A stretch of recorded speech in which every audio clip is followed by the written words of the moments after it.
Hi, this is Siofra's Magic Alcove, and I'm Siofra Bradigan. So, a whole bunch of people wanted me to talk more about the Fae, and since I've just had a recent encounter with them over the full moon, I figured now would be a good time to illuminate or elucidate on what it is that I had happened to me this previous weekend and then the things that led up to it. So you have more of a fuller view of what happened. So it started a number of years ago as far as this particular being is concerned. I'm not the first person that met him. And another member of our coven at the time was in her house with her father, taking care of him. He was sick, and she was staying with her father and her mother. And she saw a male figure with long white hair floating up above, like where a person could possibly stand, looking through a little window and indicating that he would like to approach. And she called me up in a panic because she wasn't sure what to do. And so I told her, well, he's asking for permission. That means it's not negative, as far as I can tell. Why don't you go outside and find out what he wants? So she did. She went outside, and he came up to her and placed a necklace, invisible necklace, around her neck and just basically gave her the feeling, impression, telepathic connection, or whatever, that they had noticed what she was doing and approved of what she was doing. So I talked to her later, and she was, going through the experience and describing it to me. And I realized that this was a manifestation of the Sidhe, or at least that's what I would call them. And Sidhe is a Celtic word spelled Sidhe, and it's for the Fae, the fair folk that are human-sized or taller.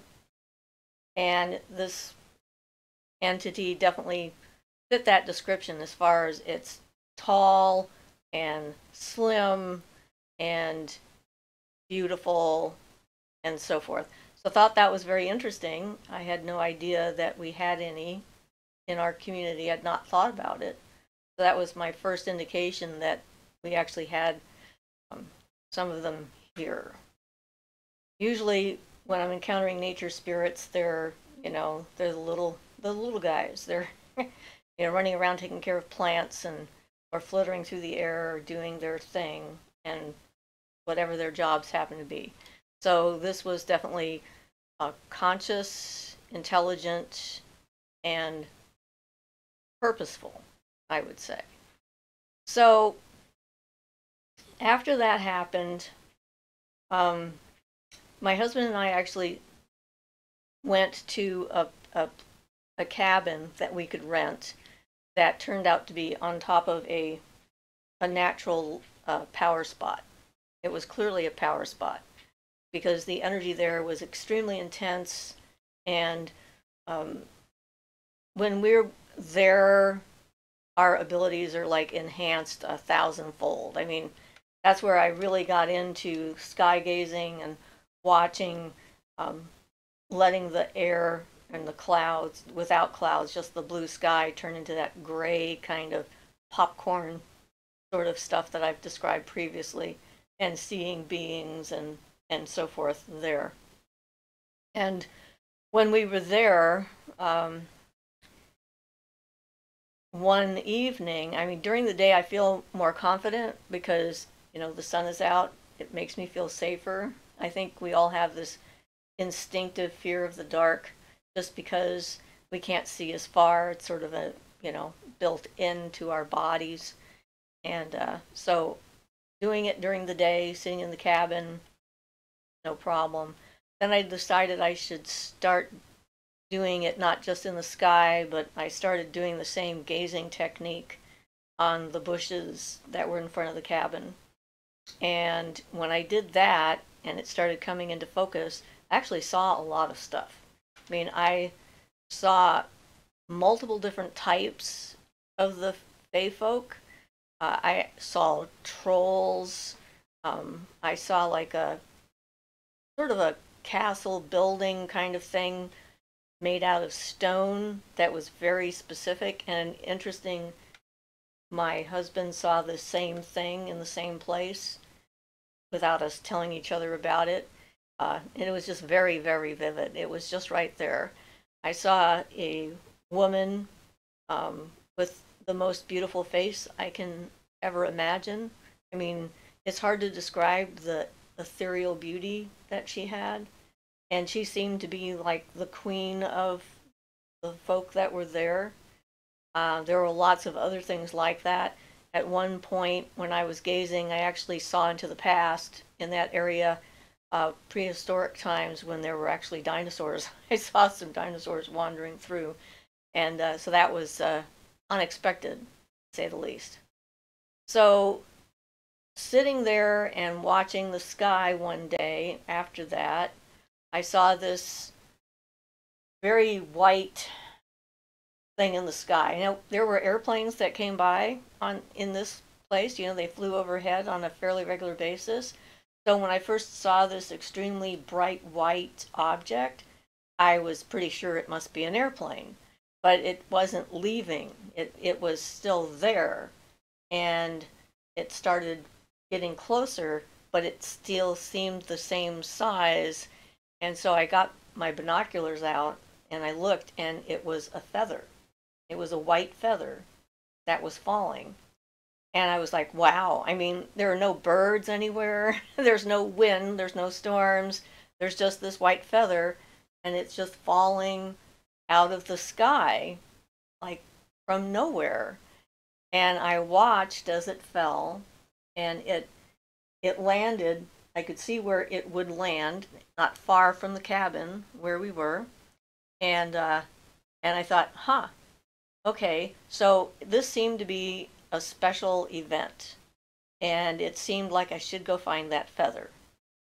So I walked down in the direction where I saw the feather falling, and ended up coming across a fence.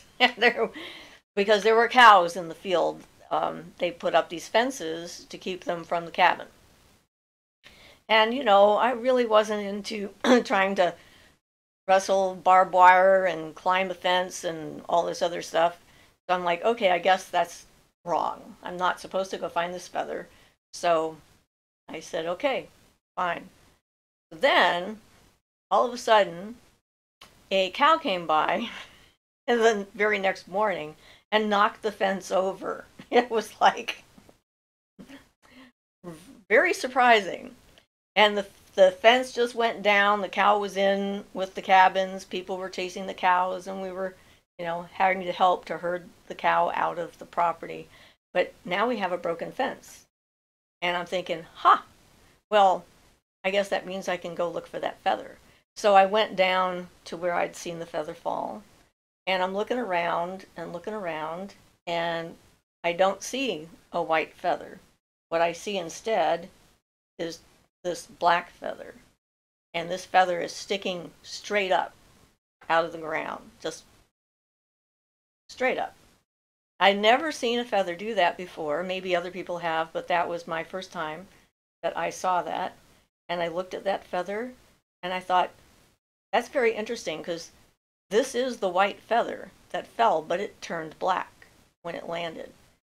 So this is a special feather. I just like, this is a power object. And so I went and picked up the feather. This is a raven feather. And I'm still, you know, learning how to use it, what to use it for, but it definitely has its own power to it. So that was that. And I've encountered that long white-haired male form of the Sidhe several times in my mind, being able to see it. I've seen it a couple of times going, like sitting on a stag and walking around the property when some group was attacking us for some unknown reason. which I thought was interesting. It was like he was checking in and was protecting our space, which I really appreciated. I thought that was pretty awesome. So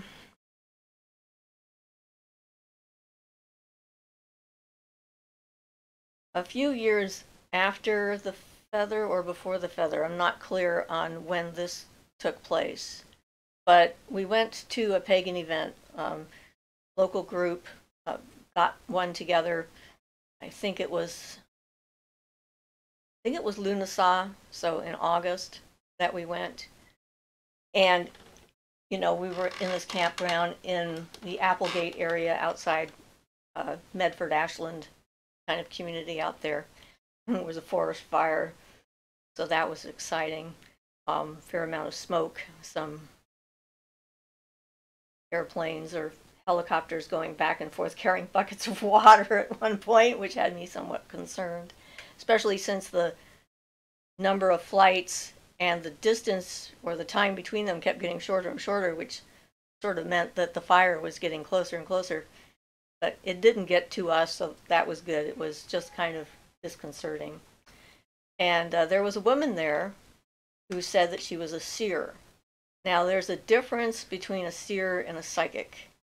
A psychic, the kinds of readings that you get from a psychic usually are about, like, what are your questions? What do you want to know? Are you going to get married? Are you going to go to school? Are you going to move?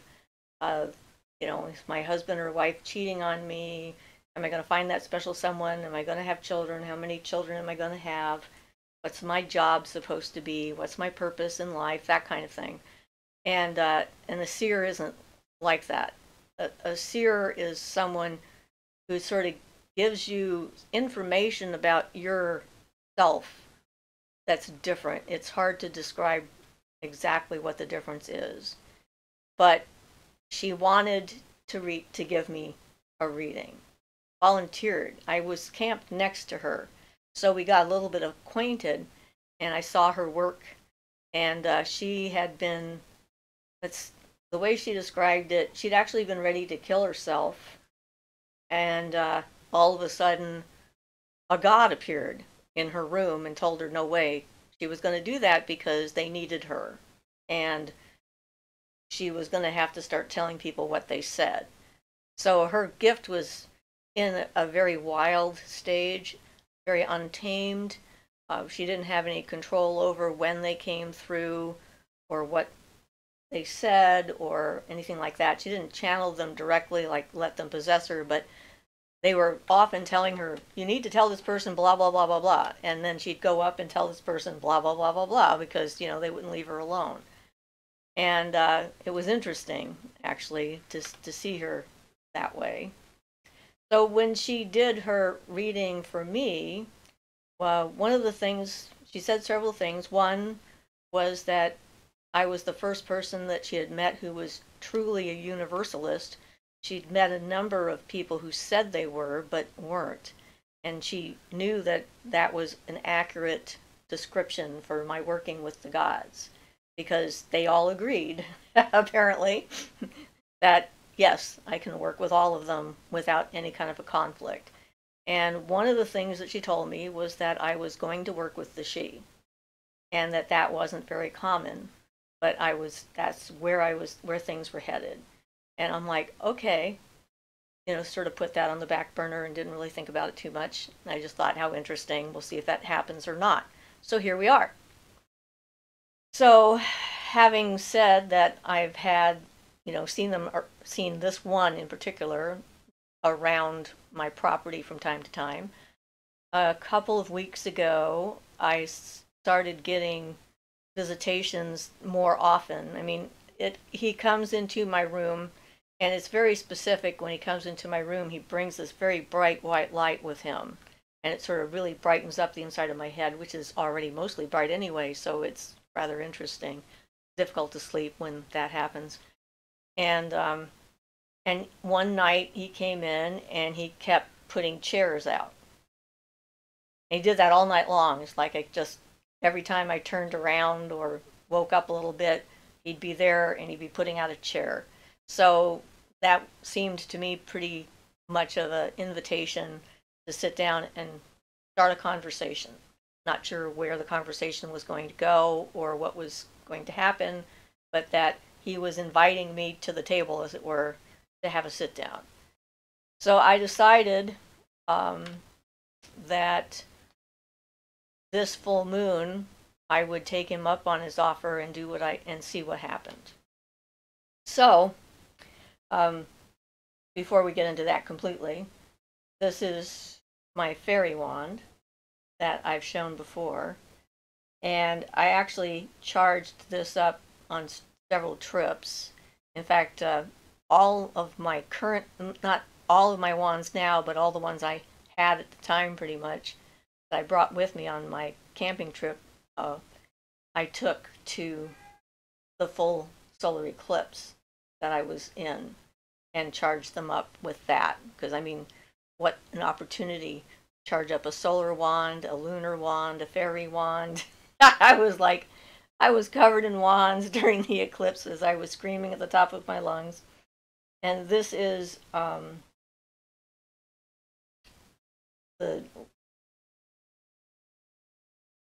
okay, let me think, what's the name of the tree? Oh, I don't know why it's not coming to me. It'll come to me later. Anyway, the wood that this tree is from there's a lot of stories that are told about it involving the fairy folk and stuff like that, and death, and the sort of the barrier between life and death, which is also the barrier between our world and theirs. So, hate it when my brain does that when I'm talking. All right, anyway. So, I was trying to figure out what to bring to this sit-down meeting that I was going to have on the full moon. So I, decided I should take this pretty seriously and prepare for it. So I took a ritual bath to make sure I was clean emotionally and psychically as well as physically. And I wore a dress that has a lot of sparkles. It's silver and sparkly on it, which I figured would be a pleasing kind of thing for the she and the moon, because it's silver and whatnot. So that sort of fit. I brought my feather, and actually there's a second feather here, right here. And this is actually a crow feather. You can see the difference in their size. They're both the same tail feather, but one's the raven, one's the crow. And when I first started feeding the crows, they left me this feather in the same position as the raven feather, standing straight up. So I thought I should add it to this. So I brought that with me. I brought my singing bowl. I brought my kyanite and selenite crown to help with my vision so that I could activate my third eye more completely.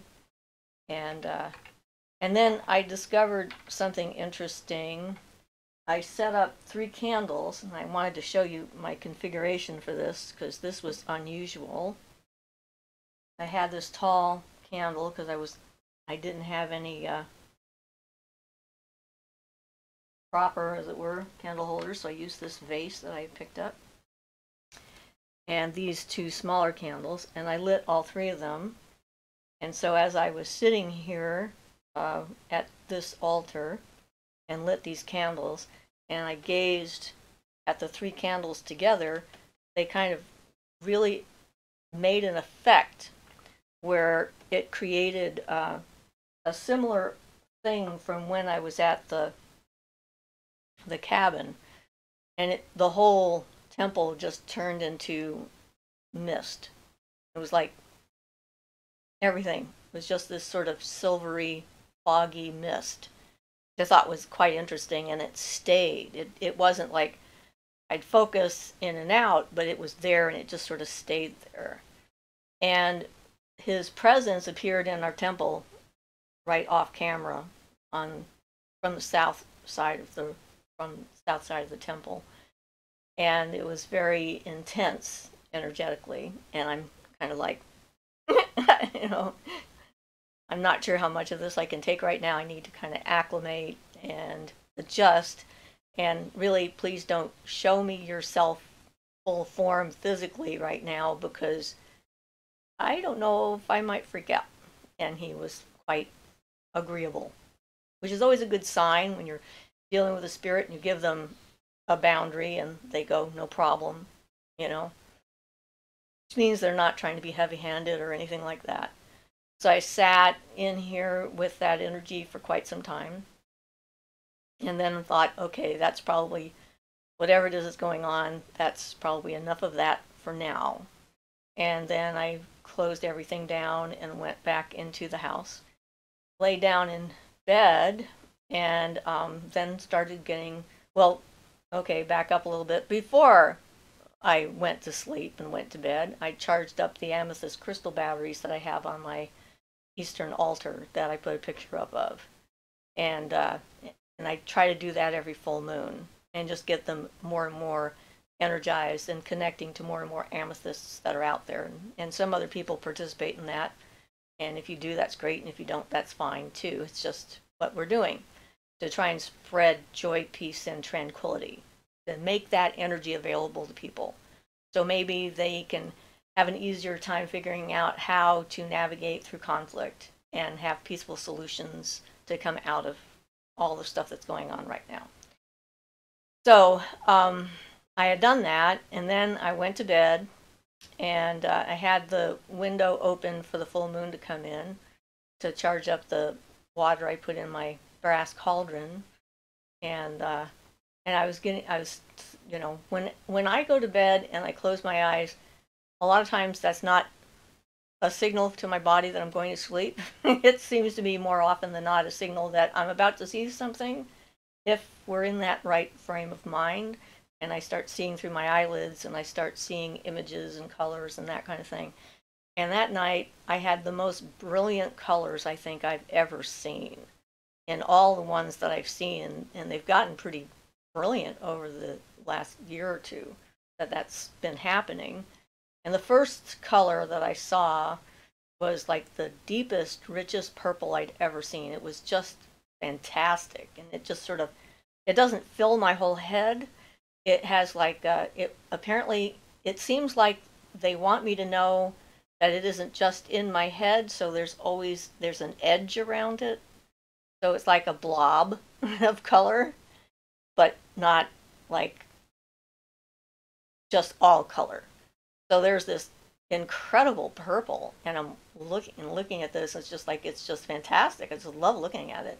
And I realized that that was the amethyst crystal web that we were building, and that I had just charged up the amethyst, and this was the energy that was coming off of that. So I thought that was pretty cool. So then the colors, it changed to the silver white that the she comes with. And again, wanting to make sure I don't think it's just in my head, this one was bigger. I mean, it like almost all my field of vision had the white, except there was like blobby edges around it, sort of like uneven edges, wasn't symmetrical at all. And so I would know it was something. And that came in and out, and sometimes I saw a face, sometimes I didn't, but it was definitely that energy. Then it shifted again to the richest green color I think I've ever seen in my life. It's difficult to describe, and it started up high as a blob. Again, not the whole head, just like thing. And I just kept looking at that because it was just so amazing that I could see such color in my head, you know, in the middle of the dark, and just with my conscious mind still engaged. I thought, wow. And then this color sort of started flowing down like this. It started going downward this way. And as it went down, a face appeared above it. So it was like there was a being behind the green, and as the green moved down, it uncovered the being. And it was, I think, a gnome, very interesting looking facial features, and a beard, and very intense kind of eyes and stuff, and longish sort of hair, not the she, but someone else, and then it flowed down like that. And I think that just before I did all this, like the night before the full moon, I dreamed about acorns all night long. It's like someone kept trying to tell me a story about some kind of a god form in an acorn, that if you planted the acorn, the god would be released, manifested in the world. Of course, I would think, an oak tree would grow from an acorn and it would be real and there. And we know that oak trees are considered sacred to a lot of pagan paths. So I did a little bit of research, and they're very associated with the Fae.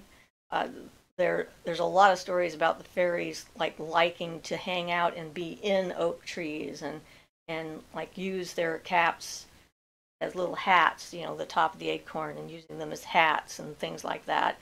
And there's something about longevity in there. And the idea is that because they like the oak so much, that's one of the reasons it's such a long-lived tree. So that was interesting that came too. And yeah, it's just the beginning of something more than what I've had before, I think, because this is a conscious reaching out from them to me. And so it's not just one of my usual, like walking outside and suddenly coming upon a group of them and, smelling their mintiness in the forest, and knowing that they're around, and hearing the little laughter or the belly sounds that they make, and the bubble happy energy that I get from them. But this is something a little bit more. So I just thought, since everybody wanted me to talk more about the Fae, that this would be a good place to start with what's currently going on and the transformation that apparently I'm going through with this energy. And I think that we worry a lot that when things like this happen, that we're going crazy, that there's something wrong with us. And I think the thing to look at is how can you interact with the world around you. If what's happening to you makes you not able to drive, or unable to talk to someone else, or not able to, eat or take a bath or brush your teeth, interferes with your ability to function in your body, then it's probably not a good thing.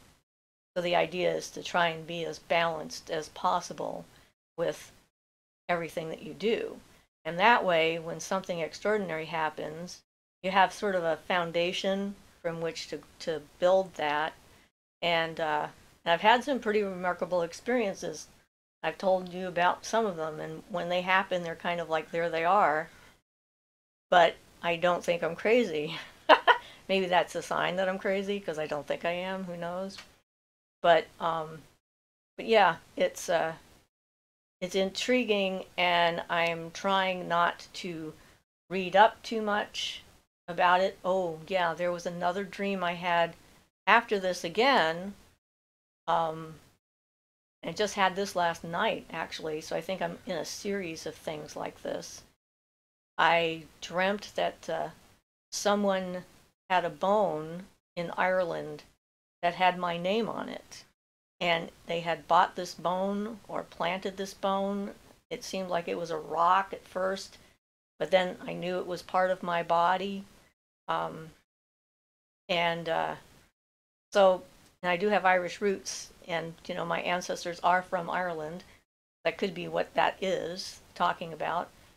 Maybe that's, I don't know what it means, but it was certainly interesting and different, because that's not a usual dream.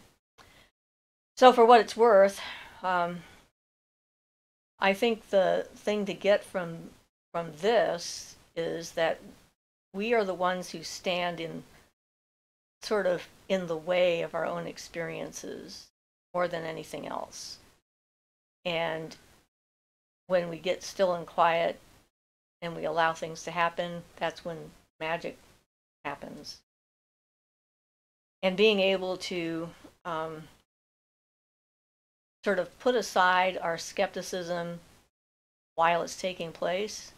Sort of like when you're watching a movie, you know, when you go in and you watch a movie and it's a really good movie, although a part of your brain knows that this is like not real in the sense that these people aren't real people, they're not happening right in front of you.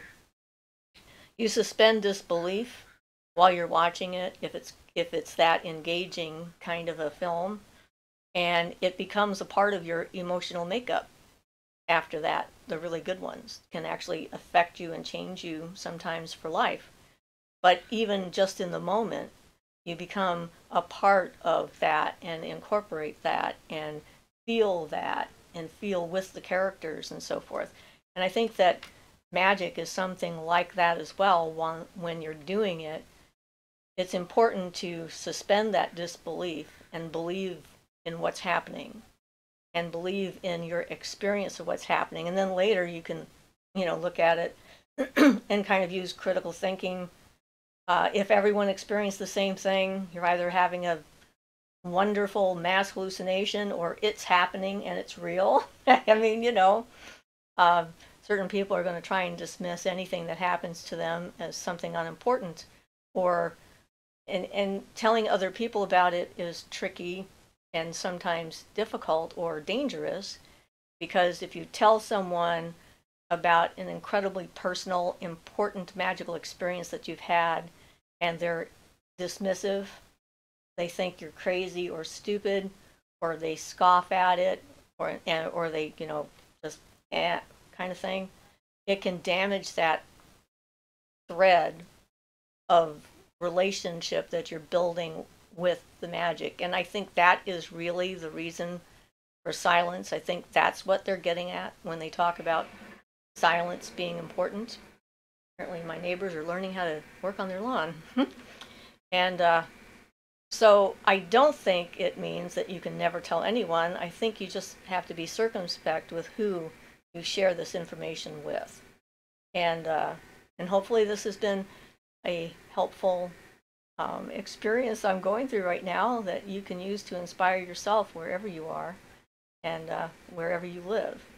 So because the holiday is coming this weekend, and Sunday there's probably going to be family activities and so forth, we're going to try and go live on Saturday afternoon instead of Sunday this week. And I'll post it to the community page. So if you're paying attention, you'll see when we're coming on. And we'll see how much trouble we have doing it. We'll see what happens. In the meantime, this is Siofra Bradigan, and this is Siofra's Magic Alcove. Blessed be.